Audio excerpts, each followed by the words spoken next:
I'm Joshua Clint with Lighty Contractors, and today I'm going to talk to you about how to set a toilet on an uneven surface.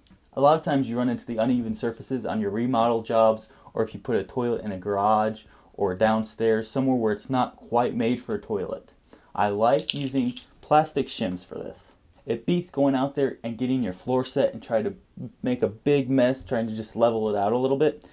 These floor shims are able to be stacked on top of each other, so that way if you have a real big dip, it'll cover it.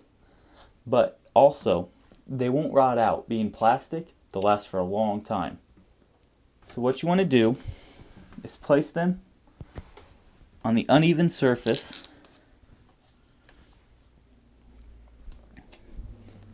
as close as needed.